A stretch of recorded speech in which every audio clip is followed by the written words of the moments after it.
Hello everyone and welcome to Helix Plays Games. My name is Richie and joining me this week is that Cyberchris 2077, Mr. Chris.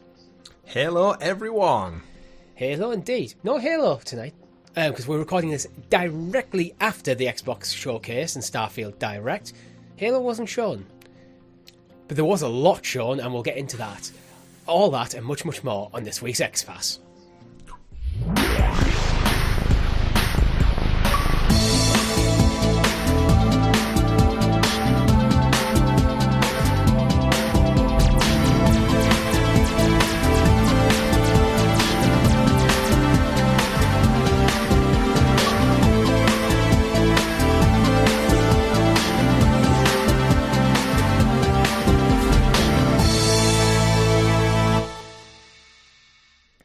But before we get into it, make sure if you haven't already, you like the video, subscribe to the channel or your podcast feed of choice with notifications turned on, so you're kept in the loop here with all of our great content, such as Talking the PS every single Tuesday. We break down everything happening in gaming that's happening on the Sony side.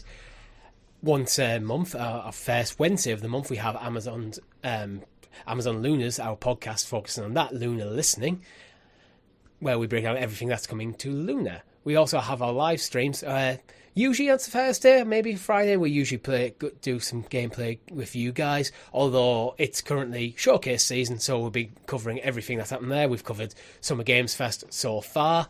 We've covered the PlayStation Showcase. We're covering Xbox Showcase literally just before we recorded this. And tonight, if you're watching this on Monday, we've got the Ubisoft Direct. We've got some news from the Xbox Showcase that preludes tonight's showcase of Ubisoft, so exciting. Saying we got some news from the Xbox Showcase, it's just, we got some news from it. Just a little bit of news. With one, because we do have a stacked show, so Chris, anything you've been playing really quickly? Clean up on Jedi Survivor. And a little bit of Planet of Lana, I said on tomorrow's show, getting near the end of that one, so probably by next week that'll be boxed off, and I'll have a clean slate heading into the end of this year to put all my life into Starfield, it would appear. Indeed, because you're going to need your entire life to play for Starfield. For me, it's just I've been bouncing between Final Fantasy VII and Tears of the Kingdom. Ooh. So, Chris, would you like to introduce us to the excellently exuberant excavated Xbox Showcase, aka the news. The news. Can you tell we've already been on camera for 2 hours? I've had 3 beers, so there's also that. It's either camera for a long time. I'm on my second Diet Coke with caffeine free. You rebel. Hardcore indeed. But as always, our new section isn't brought to you by Diet Coke or beer. It's brought to you by our Helix Heroes, which you can join for as little as 99p, such as Krinagar Gamer did. Thank you very much. You guys are awesome. Get early access to shows, custom emojis, and so much more. Again, thank you very much. You guys are awesome.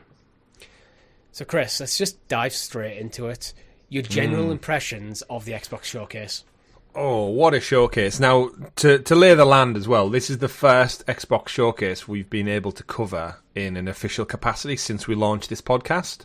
So we've covered, obviously, cloud gaming and Xbox cloud gaming quite closely by nature of all of our other shows and the channel's existence. However, this is the first time we've had like a big first-party showcase to sink our teeth into, to sit back and watch the whole thing. Both now being owners of Xbox, both having Game Pass for the next year and a half, I believe we've probably got left to run on it. And I was kind of just ready to see what all these first-party studio acquisitions, everything at Xbox have been working on. And it didn't disappoint. Overall impressions, I think this has been... So, we haven't had the Ubisoft Forward yet, it's later on today. However, after the PlayStation Showcase, Summer Game Fest, and all the other little sprinkled things in between, this for me is top-tier showcase. I would be very, very surprised and incredibly happy if Ubisoft managed to top this one. Yeah, I would agree. It had a bit of everything. The pacing was fantastic. The production value, as expected, was on point. The game shown off, which we're going to get into and talk about, there was a mixed bag of just small titles to big AAA titles, all types of genres covered, and a lot of new stuff, which was great to see, and a lot of stuff that really, really landed for me. And I was surprised by a couple of things, and looking forward to breaking it down, talking about it in a little bit more detail. Yeah, what would you rate it out of 10? Out of 10, I'd probably say 9. I think that all it would have took to tip it over into a 10 would have probably been like a drop of Gears or probably Halo news for those Xbox mega fans out there, which I don't think it needed it. But No. that would have been like the next, like, oh, they're showing us everything. We got, I was going to say, we also got some hardware news. So there was there was even that in there, which was a nice little break from the game. So, yeah, how about yourself? I'm a 9. I think the only thing that would have pushed it to a 10. But what would you rate the showcase? Well, the showcase is also a 9. Thank you very much for that. That's a very nice compliment. Yeah. But yeah, the showcase for me is a 9. What could have pushed it towards a 10 is if they give us a bit more of an announcement around what they're doing with cloud gaming, and maybe because it's been rumoured for a long time that you'll be able to use purchase games in the cloud, which you still can't do. Mm-hmm. As someone who's unlikely to buy a game on Xbox and mainly using it as a Game Pass box, that affects me less, but I do know there's a lot of people interested in that. Mm-hmm. Other than that, there was a lot of 2024. Yep, that's one of the... Narrowing things down a little bit more would have been nice, but I'm not disappointed by it. I mean, 2024 is only half a year away, so it's not light years in distance, but there was a lot of... Which, it's probably the lessons Microsoft have learned from recent things is not to tease things too early. They had a bit of backlash for saying that all these games are coming out in the next 12 months, and then Redfall got delayed, and then Starfield got delayed, and then Forza got delayed, and it's kind of like, I think that backfired on so much. They've learned the lessons, and I think giving a year, it gives you that 12-month period to have a bit of flex, so it's probably smart on their point, as much as I would have liked more concrete dates.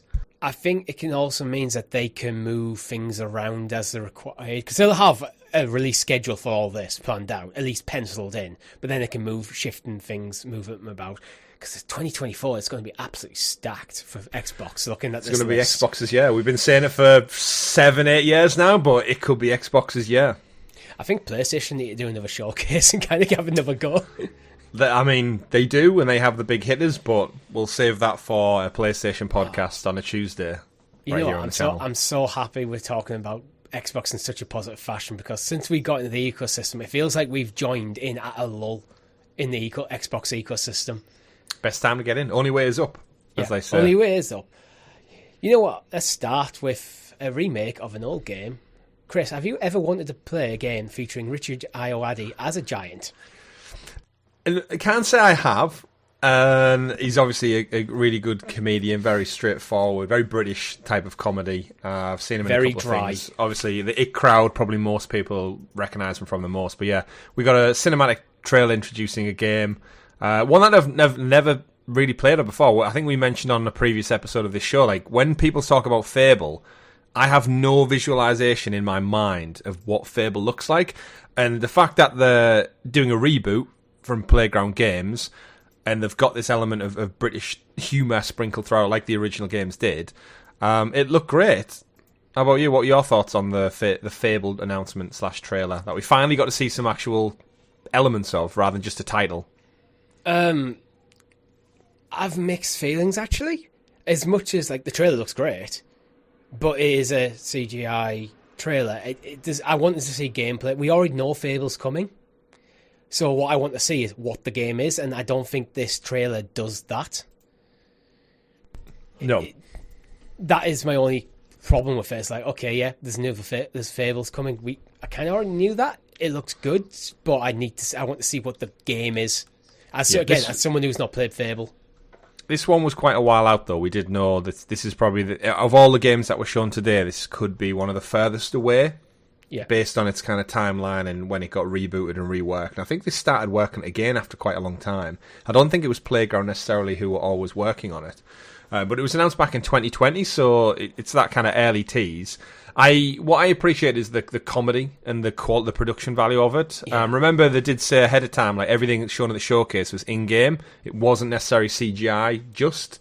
So there's that element of this is what the finished article could have elements and could look like a little bit.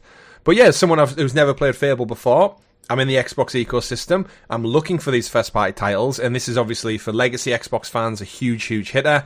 And as someone who maybe wants to just get in for the first time ever, it's doing the right thing for me. I enjoyed what I saw.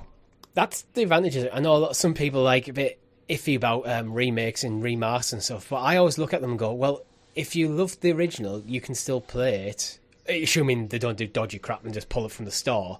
But for people wanting to get into the IP now, a remake or remaster can be really good to get you in the door. And like starting, okay, we're going to remake Fable, start at Fable 1, here you go. If it's to this quality that we've seen in this trailer, okay, I'm in. Like, it's coming to Game Pass, so there's no reason to not be in. So, yeah. And will Richard Ayoade be the main villain of the whole game? Or is he just in it for this featurette spot, do we think? I think he's going to be a villain, or... Well, actually, it didn't even really... There was points through when he's talking, it's like as if he's just like a gardener, then he turns out he's a giant, and then looks like he's going to be a villain, so whether he's the main villain or a villain... Yeah, I mean, do we worry ourselves with the goings-on of ants? So he might just be in his own world, living his best life, growing pumpkins and vegetables and whatnot. But we say he's a giant. We don't know that for certain. Your character could have just been shrunk down. That true as well, yeah. Yeah. So we'll find out soon enough. Probably, hopefully, with some gameplay by the end of the year, maybe at Game Awards or something like that. But I enjoyed what I saw. I enjoyed the comedy. I thought visually it looked great. I just need to see really what it's about. Yeah, indeed. South of Midnight, Chris. Another game coming to Game Pass. This is by Compulsion Games, which will come to Xbox Series X and Windows PC. I'm reading from Polygon at the moment, because literally at the time of recording, they're the only ones to actually have an entire review roundup ready to go. It's clearly got fantastical elements mixed up in the southern setting. South of Midnight developer Compulsion Games describes the tone as macabre. And you see like a kind of semi-skeletoid guy playing a guitar. Again, it's another like cinematic trailer rather than a gameplay trailer. What are your thoughts so far, Chris? Again, no gameplay, so it's got to purely judge it on its artistic style and themes. I really enjoy this one. I'm a big fan of... me and the wife really enjoy Princess and the Frog, which is a Disney animated movie. And that's very much set in the same thing, like Louisiana swamps, deep Southern America. And yes, South of Midnight, the name of the game. We don't really know what's going on. There's some elements of, obviously, death. The guy in the cinematic trailer playing the guitar clearly is not well. He's some kind of like skeleton creature. We have a young lady who's seemingly hunting some kind of creature in the bayou, and it comes up from the swamp behind her. So there's some element of horror mixed in with the creepiness of it. And this is, again, another giant. This is 2 games back-to-back where he's a lot bigger than she is.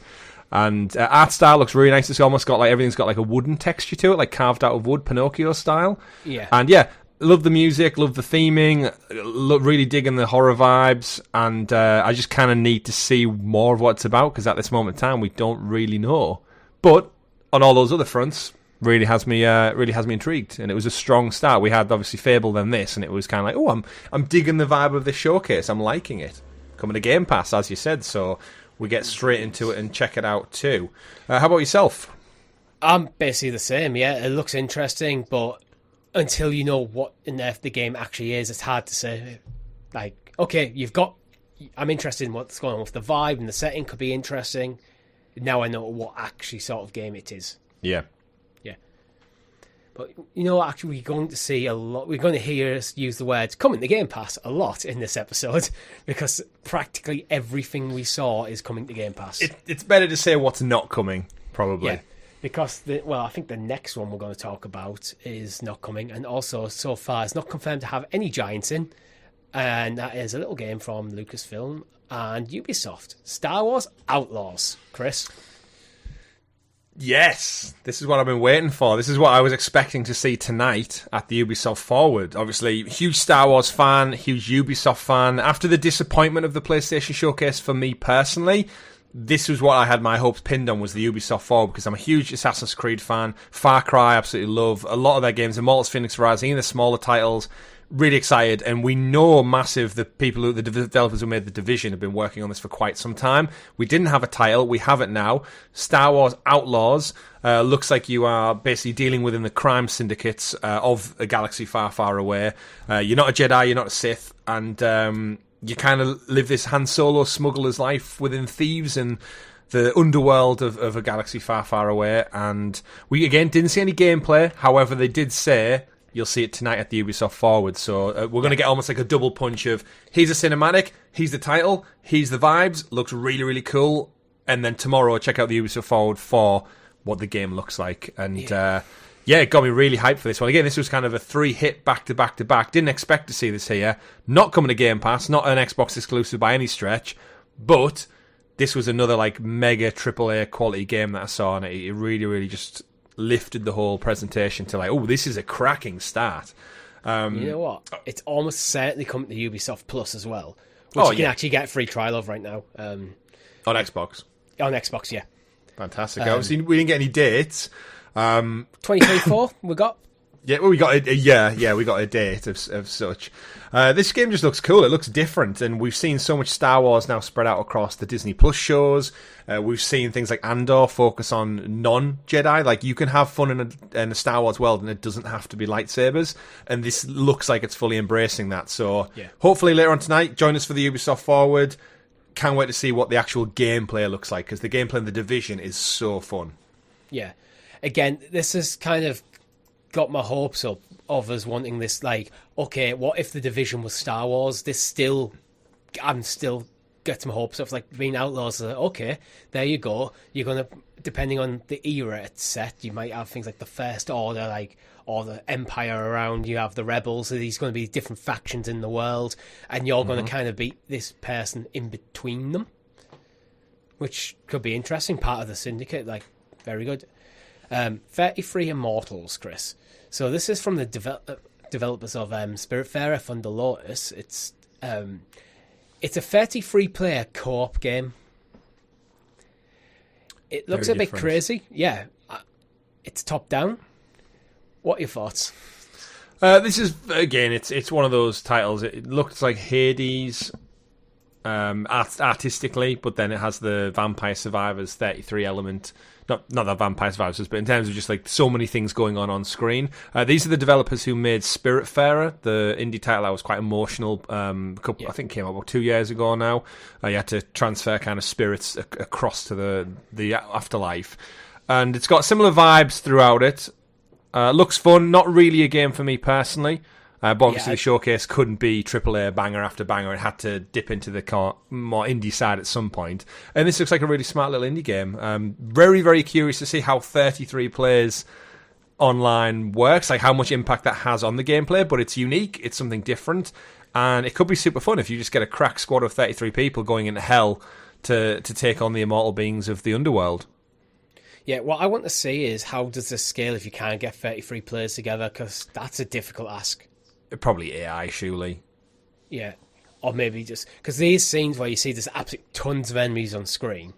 Mm-hmm. So maybe that scales down, or maybe it's just, AI. Yet to be seen, but I think... It may just pull people together and then you go from Game there. Pass, so... You should be able to get more than 33 people. Game Pass has millions upon millions of subscribers, so... Depends if you want to play with randomers. True. Like, how much does communication matter, or that you just jump in, do your own thing, and 32 other people playing as well?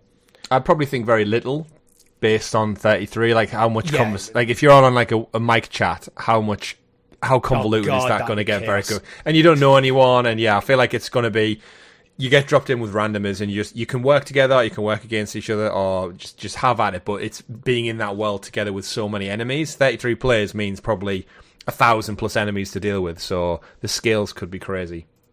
Yeah, I mean, next up we have Payday 3. It's coming September the 21st this year. First game that we've had announced from this showcase that's coming this year. Mm-hmm. Always good to see. Got a date.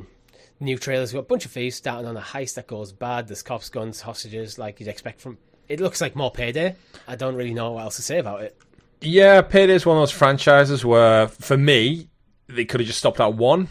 And they somehow got a sequel, and then there was a long gap, and then this is kind of like next-gen Payday, so at least the visuals are going to look great. I said during the showcase, I don't think Payday's, again, from an outside perspective, I've never played it, but what I look at is always just reminds me of kind of like Saints Row, where the quality and the finish isn't quite there. Probably really fun to play, but now we're getting a third iteration. Is it any different from the second and first? And again, if you play this or if you're a big fan, do let me know in the comments below, like, what does Payday do for you? And it's the third entry in the series, so it's someone's playing it.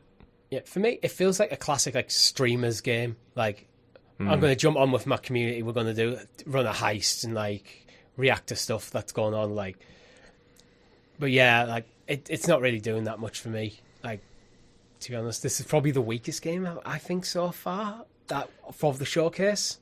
I think because it's similar, but it's not doing anything different visually than the other ones have done. It's just a lot of violence in it, and it does make me question: is it any different from what you might play in like Rainbow Six Siege or something?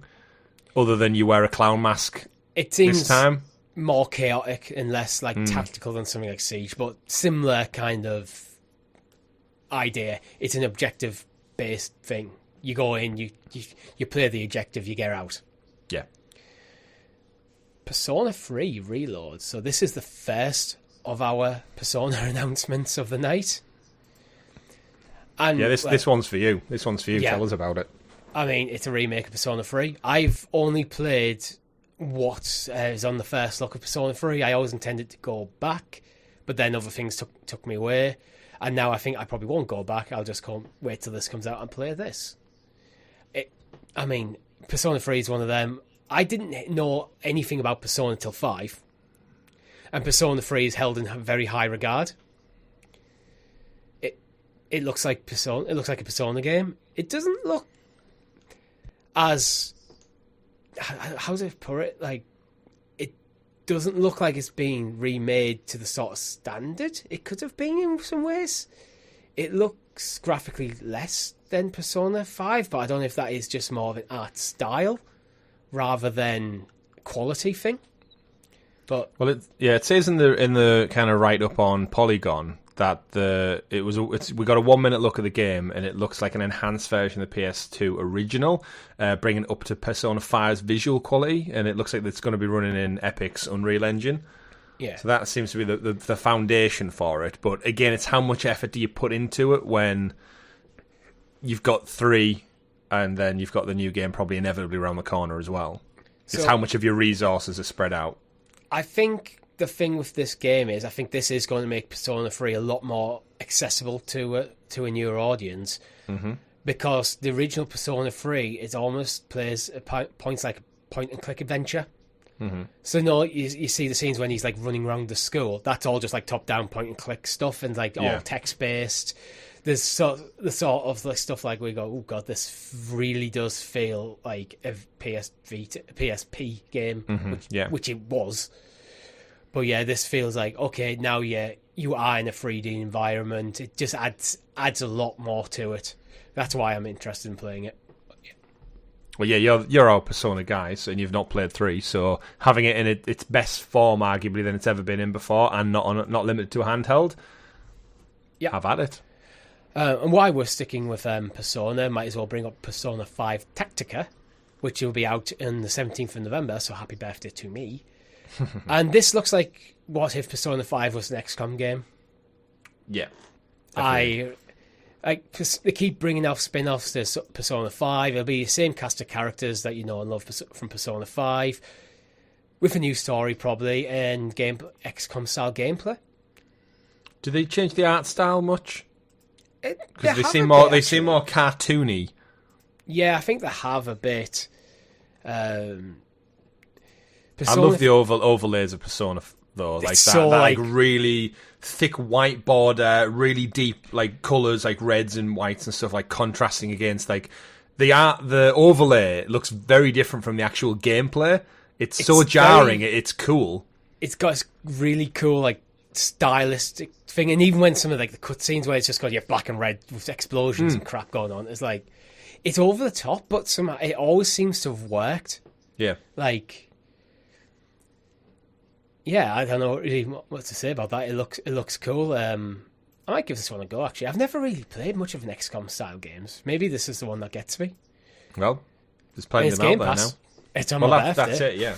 They've obviously made a deal with Atlas, because every Persona announcement was like coming to Game Pass. And obviously in the showcase it didn't mention PlayStation. We can presume it's coming to PlayStation because of the legacy with the franchise and that platform. But evidently Xbox have done some solid graph work and got these games over, because they are huge pillars of that kind of Japanese legacy. I mean, you'd think so, but I don't think there's any guarantee, because Persona games didn't come to Xbox till they came to Xbox. This could be like a Square Enix style thing. We're going, you're going to get this one, but you're not going to get the next one, or the next one's going to be delayed. This show goes up in the morning and just watch. It's already been confirmed.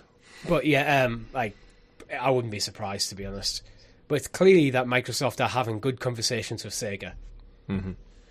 But certainly are. Avowed, Chris. Yes.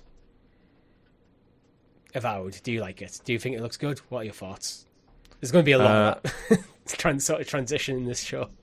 Yeah, we're just going through a list of what was announced and giving our takes on it, really. If you've not watched the showcase, you can go check out our watch along, which was split up into 2 because of my crappy internet. We know about Avowed 3. I don't know. I might delete. There was one that only lasted like a minute, but we digress. Avowed, yeah, it was the next big thing from Obsidian, of course, famous for their Fallout New Vegas and recently Grounded.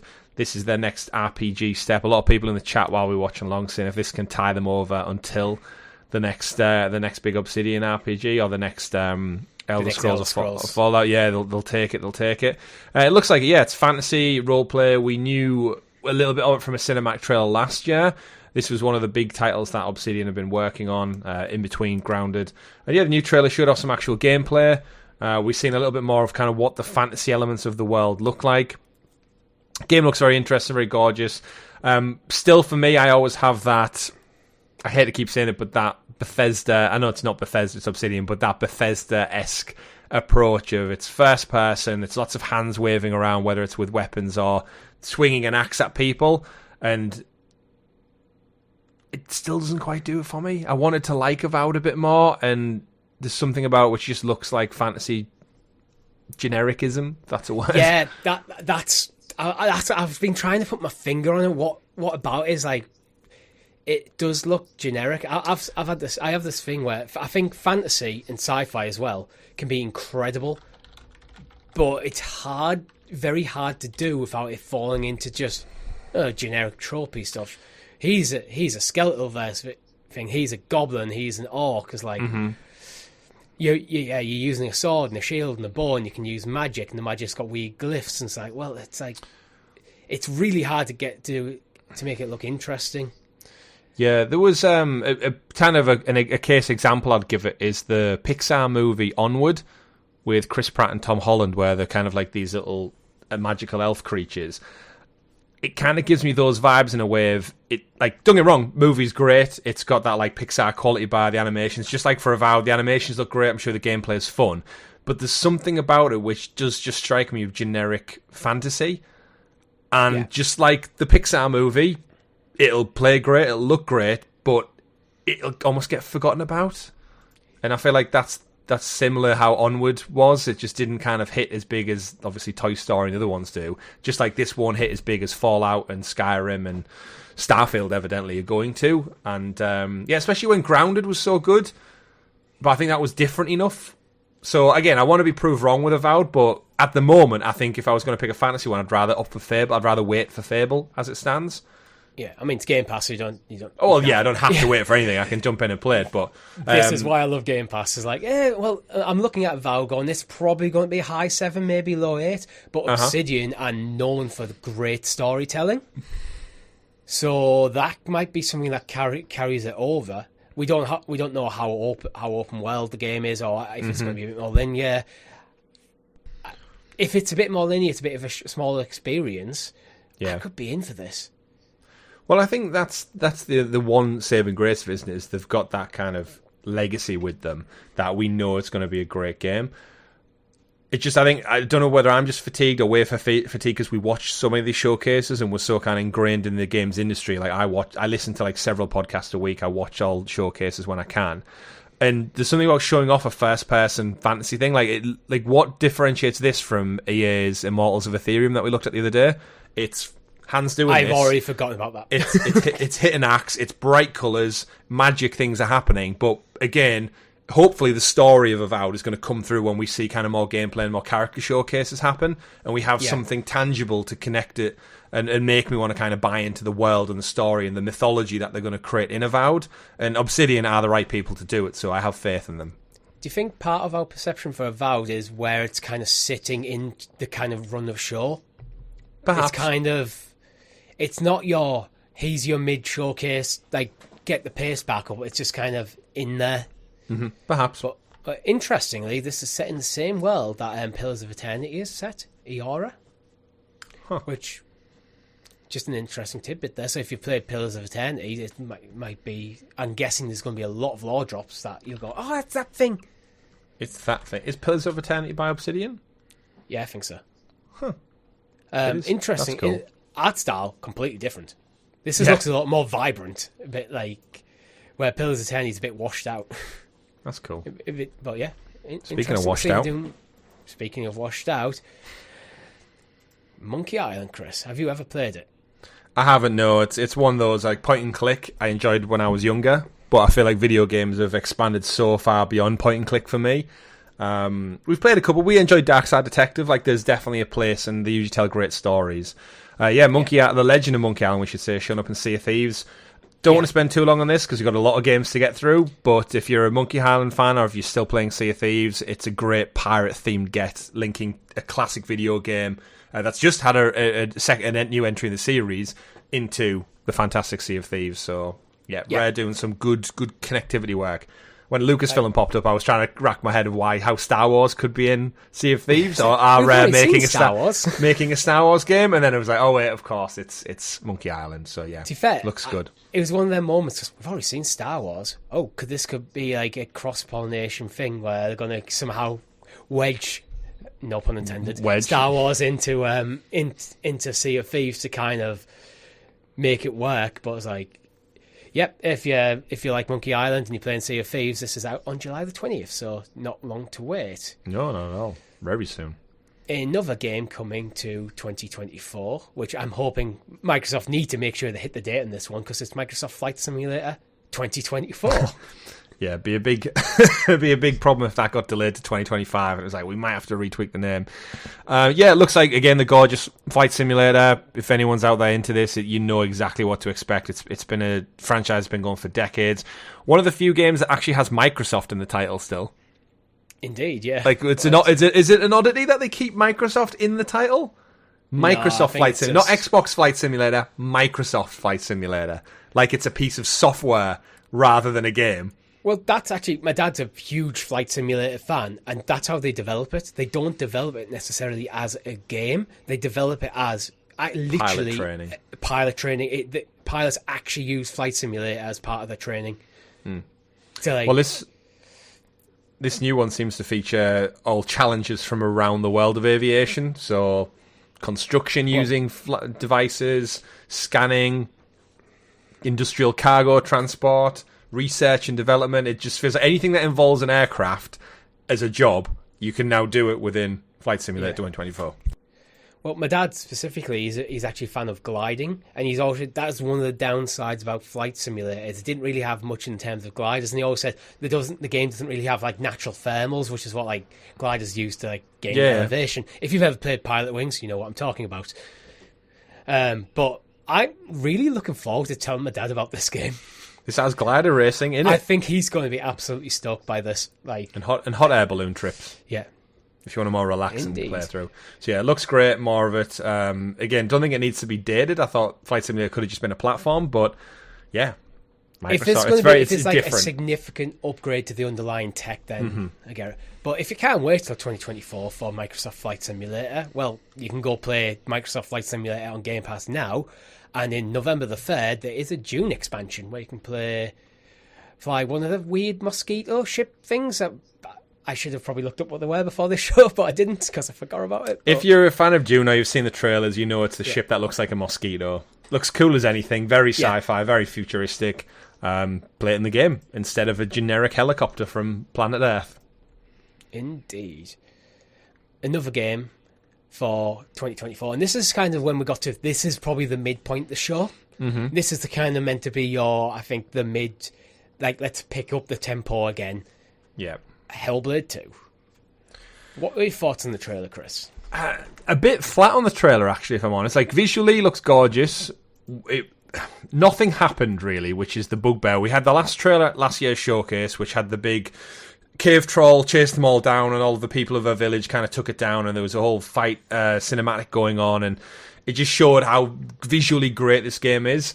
And this was essentially Senua in a cave and loads of whispery voices in her head, as the original game is famous for. And that's it. She got pulled through the water, and that was it. We got no date other than next year, which I think a lot of people were hoping it might hit by the end of this year. So we've got a little bit longer to wait.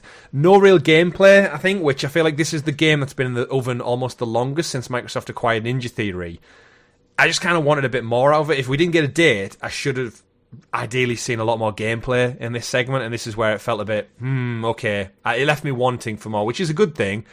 But at the same time, I feel like we saw more the trailer a year ago than we did here, which is disappointing.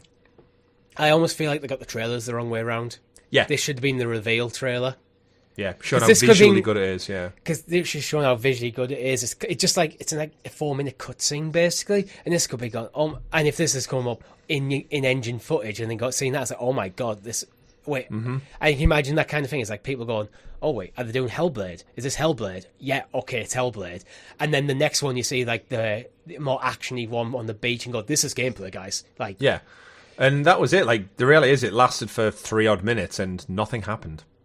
Like, if this was in the context of the game and you were like 3 hours in and this was a really pivotal, crazy moment going on in her brain or in her psyche or whatever, cool. But just having just dialogue and her looking around in a cave for 3 odd minutes, it felt a bit flat in the middle of the showcase.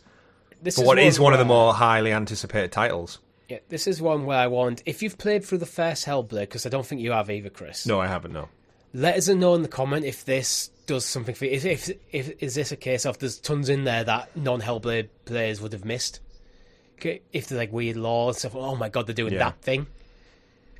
But I don't know, it fell flat for me, and it's like, it's not soured my expectations on Hellblade at all, because it still looks stunning, but I do want to see some gameplay. Yeah. But it's 2024, so we might see more either next year, maybe Game Awards, yeah. Depends on when in 2024. Because if this is like maybe Christmas, like next year, it could be an Xbox showcase this time next year. We'll see more, but yeah. It's almost as if they just needed to have Hellblade in here.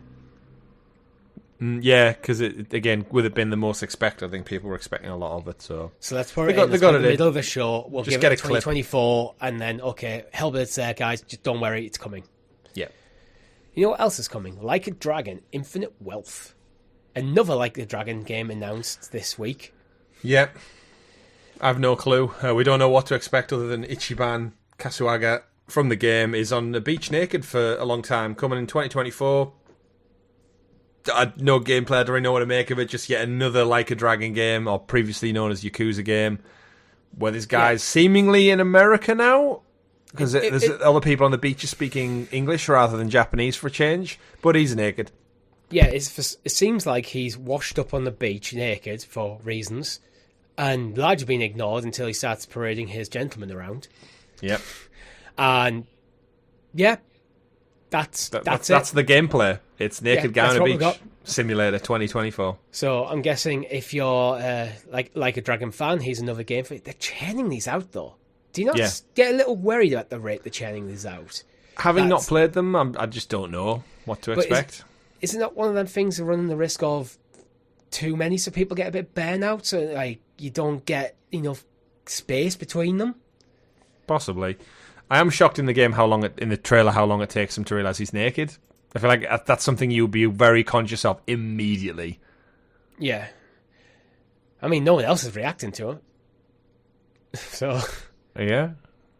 Maybe he's invisible. But yeah, oh god, this is going to be a hard one to say. Kunitsu-gami, Path of the Goddess, Chris. This looks a bit crazy. It's an epic clash between the spirit realm and mortal man, featuring traditional Japanese aesthetics, and it's from Capcom. Yeah, a new game from Capcom, a little bit different in terms of the colour palette as well. It looks interesting. It seems to be some kind of element of like humans meet spirit realm creatures from Japanese mythology. Don't really know what to make of it. We didn't see much. We saw lots of crazy visual creatures coming out. A lot of like more hack and slash style fun. It seems like, so kind of think Ghost of Tsushima, but the legend stuff where it was all creepy creatures and monsters and stuff from the other world. Yeah. don't really know what to make of this. I want to see more of it because it looks fun. Yeah, I'm intrigued. I don't know whether this is a single-player game, multiplayer game. It looks single-player, but there's times when there's multiple characters on screen. But is that just an ability or something where you can get like multiple like shadow clones or something? Yeah, it looks like a lot of hack and slash. Path of the Goddess. It looks interesting. I mean, it's coming to game. This is it. It's coming to Game Pass. Everything. Yeah, well, you check it out if it has that itch as we get closer. Indeed. What I like about Game Pass is it's easier to take a risk on games. It's one of them games. If this is out now, I think I might play it probably tomorrow. No, actually not absolutely. Tomorrow. I absolutely do not have time tomorrow. Well, today by the time you're listening to this. Tuesday, I checked this out Tuesday just to see what it's about. Yeah. Next big game we've got coming is Forza Motorsport. Yeah, we knew it was going to be here. It was delayed slightly earlier this year. It's what's more to say on it. I don't want to lament too long on it. It's more Forza. Looks great. If you're into racing games, simulation games, it's going to be another 10 out of 10 follow up to Motorsport 7, which was the last one before Horizon. Visually stunning. I'm sure they've got a couple of car sponsorships in there, but it is a Forza Motorsport game. There's not really much more to say. It'll be new tracks, new locations, better visuals, probably the best Motorsport ever, and on Game Pass. Yeah, almost certainly. Few quick ones to go through just before we get into something else interesting. We've got Fallout. Well, they are interesting, but we have Fallout 76 Atlantic City DLC. ASO Necrom's coming out the 20th of June. Overwatch 2 is coming August the 10th. And then we've got Jusant from Don't Nod, which is coming fall 2023. Always weird when you get a fall 2023 in summer 2023. Yeah, like what's... Surely it's coming. They give us a date. This is the one that I think I missed a little bit of because of my internet issues. I think I was talking away on it probably. Then I realised 10 seconds into the trailer, you'd froze, the chat had gone, and I was thinking, I got totally distracted. So do you know more about this game than I do from visuals? It looks. He's got a turtle on his back. It looks to be an exploration platformer with emphasis on all sorts of climbing. It's a stylish fantasy world of Jusant. Not very little. It does just seem to be like almost like a walking sim, but a climbing sim, almost like a puzzle. It's a puzzle platformer, basically, a 3D puzzle platformer. From what I can see. Well, yeah. I do like Don't Nod. I appreciate the stuff they did with Life is Strange franchise, so I know they tell great stories. They're doing a lot of different things, which I think is what they've wanted to do since breaking away from. I forgot the franchise I just said. Life is Strange. My brain, when you say something, and then your brain goes, recount that thing you said all 5 seconds ago, and it goes, no, can't do that. Every single time I reference Life is Strange, my brain just have brain fog on that game. I don't know why. Life is Strange 1 and Before the Storm, amazing games. Two of my favourite games of all time. Life is Strange True Colours is also great. Life is Strange 2 is okay. But yeah. Traversa looks fun, I'll say that. It does. Very Uncharted-esque.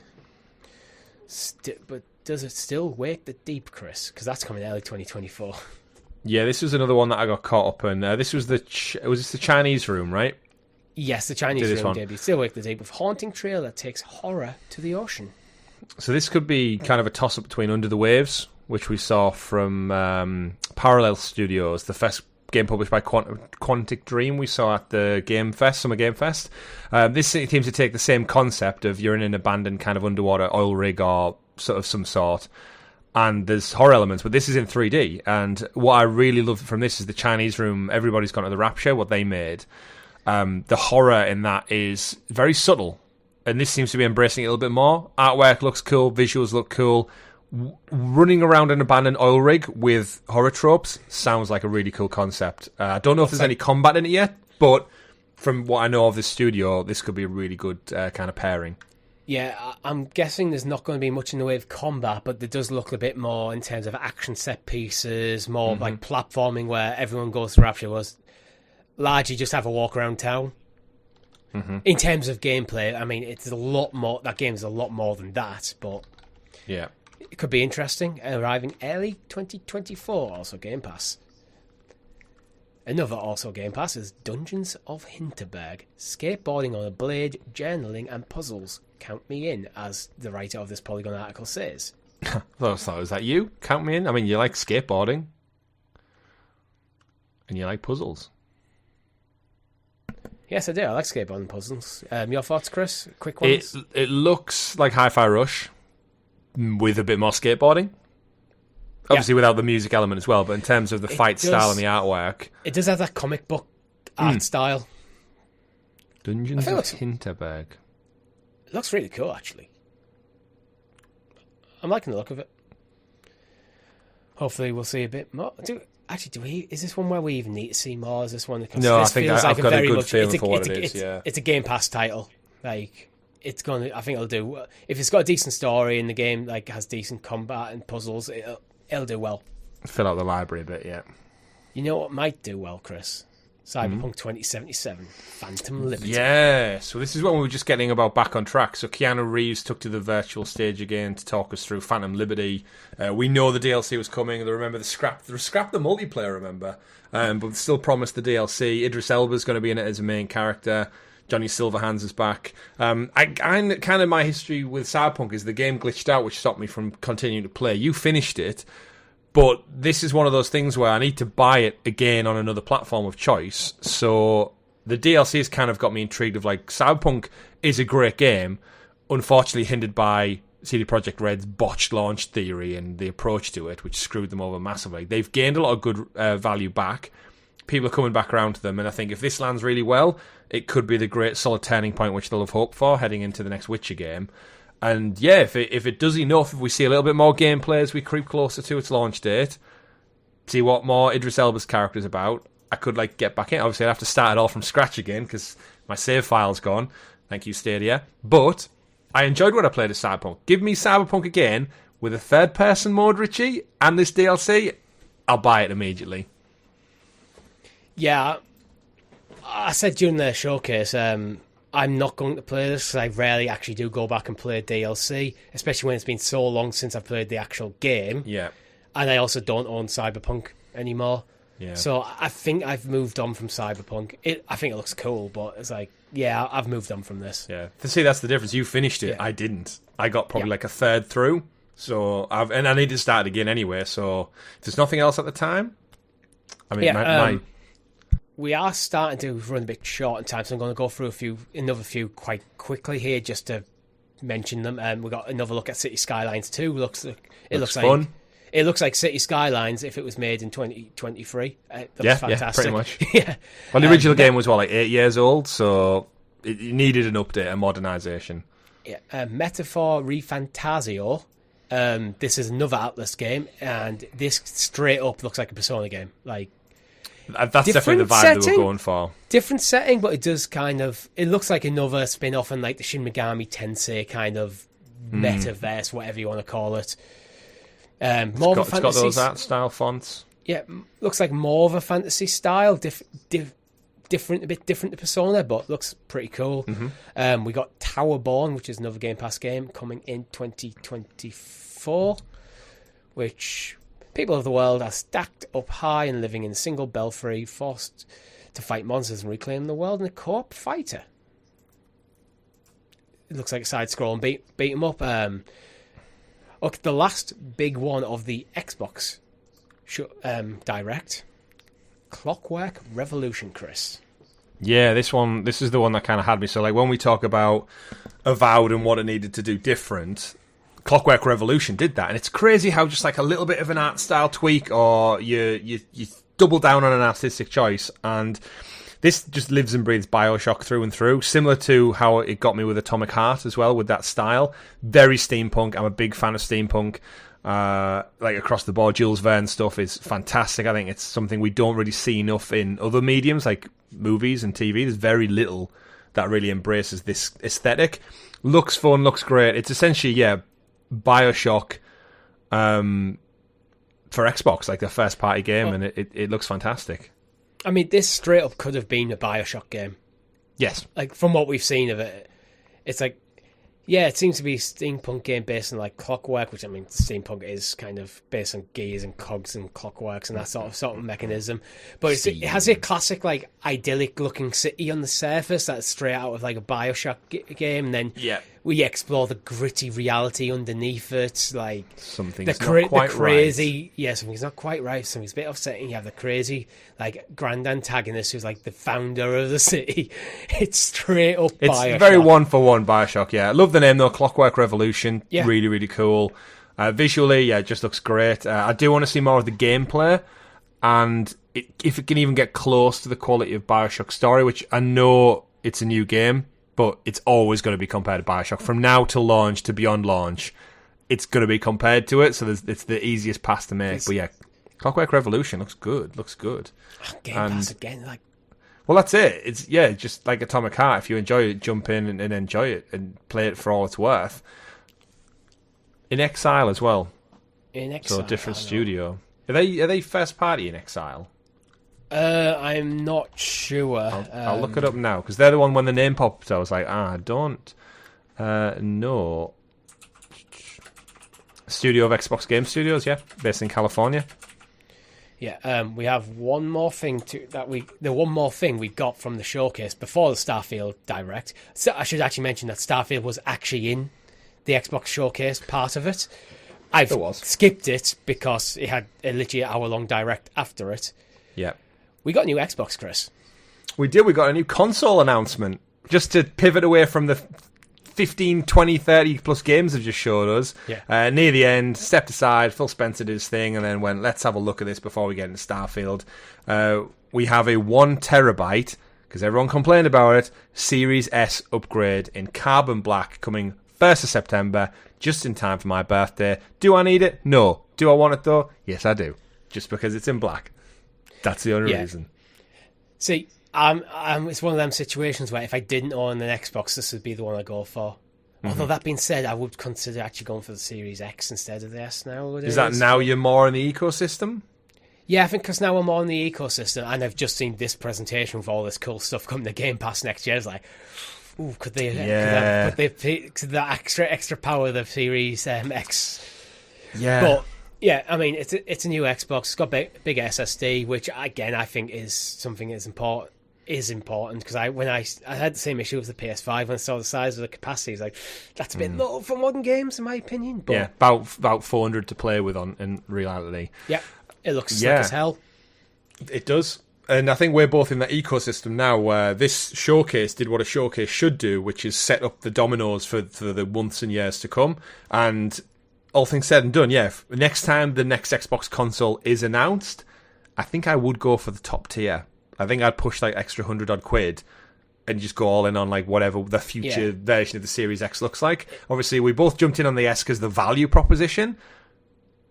But going forward, I think with All Access, it's only something like a $5 more a month or something. Exactly. So now I'm seeing this in black, and you're right. I think they're doing all the right things to make me think, you know what, if I enjoy Game Pass for the next year and a bit, and then, I know, in 3 years' time, they announce whatever the future of Xbox looks like, I might seriously consider it. So they're doing for all of their sins and all the shit they got for Redfall and stuff, this showcase, as I said at the beginning of the show, did what it needed to do, and it's the best showcase we've seen this Summer Game Fest so far. You know what I could actually consider doing? Once my Xbox All Access is paid off, and that initial 2 years is come and gone, that's when I could, and if they bring out an Xbox Series X Pro, that maybe you go back into Xbox All Access, get you another 2 years of Game Pass, 2 years, then just have one downstairs, one upstairs. Yeah, then you're in the ecosystem. That's what they want. I'm used to paying that fee. It's almost like in my mind, I'm paying that fee for Game Pass, basically. Yeah. But yeah, Chris, let's talk about Starfield. What is your overall impressions for what we saw?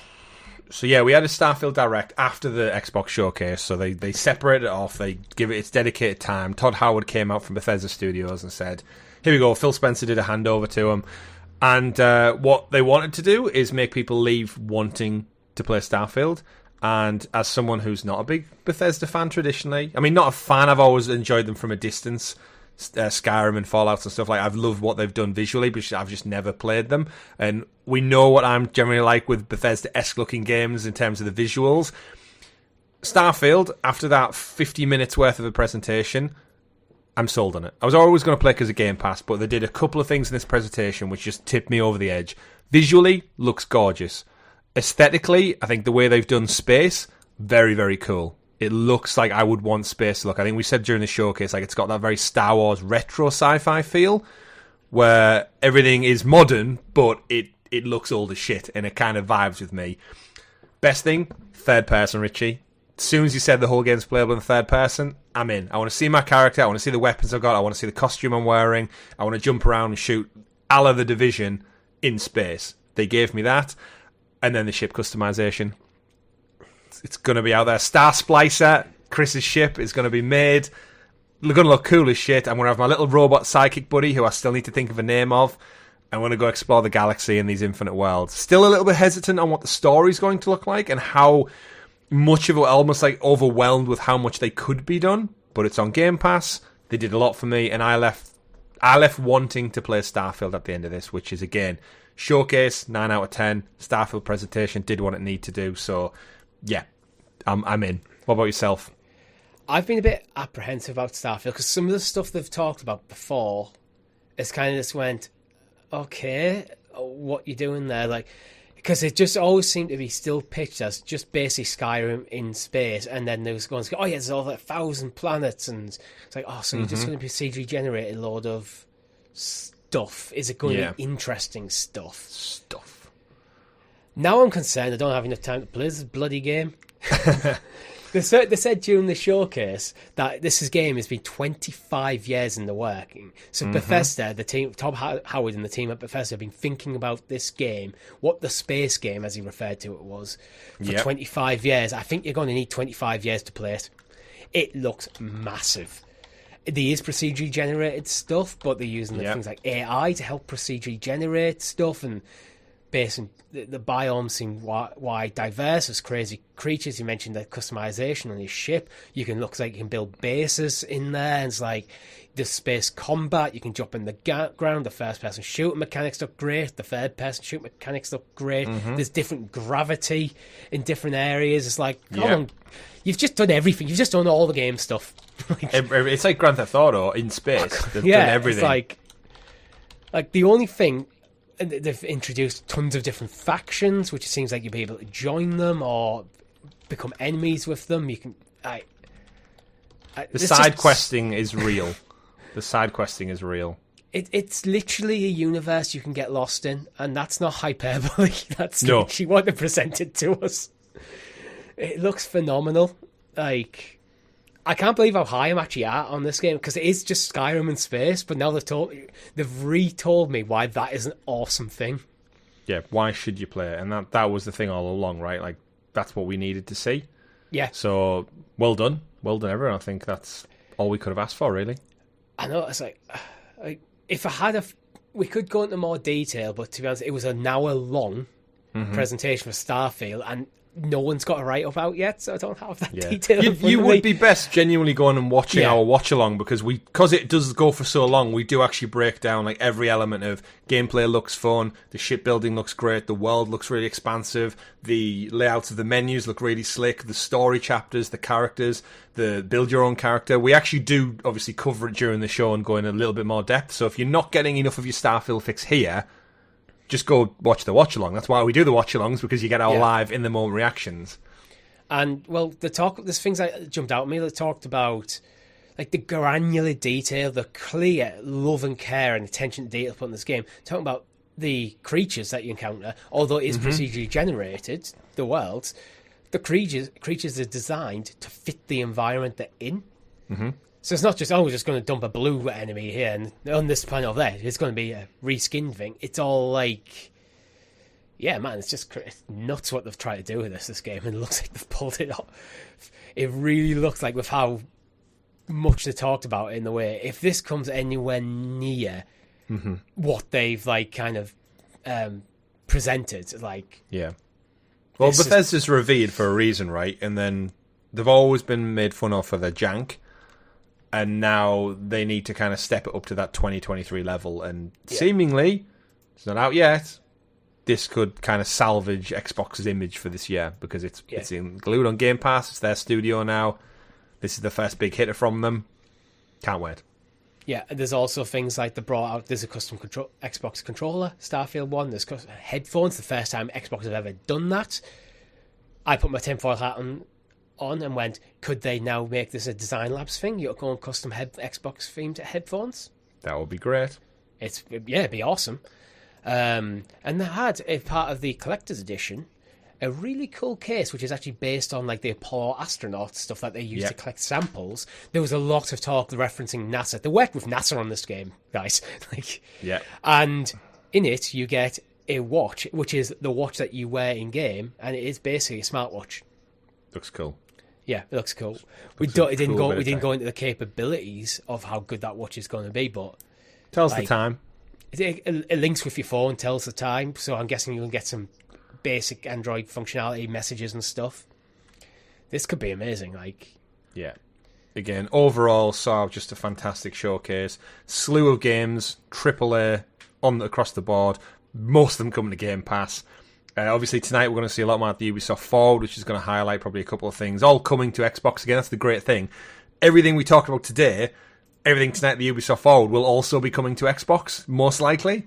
So there's a whole litany of games coming just a few hours from now, later today, on top of this great showcase. And I think Xbox, for all the mud they've been wading through for the last, whatever feels like a long, long time, the light seemingly is at the end of the tunnel. Yeah. Oh, the last bit of crucial information about Starfield, which I haven't mentioned, is it comes out the 6th of September. We got a release date. We had a release date, right? Did we? I feel like we already had one for quite a while, yeah. Oh, well, it's confirmed 6th of September. If not, that's there. But yeah, I mean, 2024 is looking stacked for Xbox.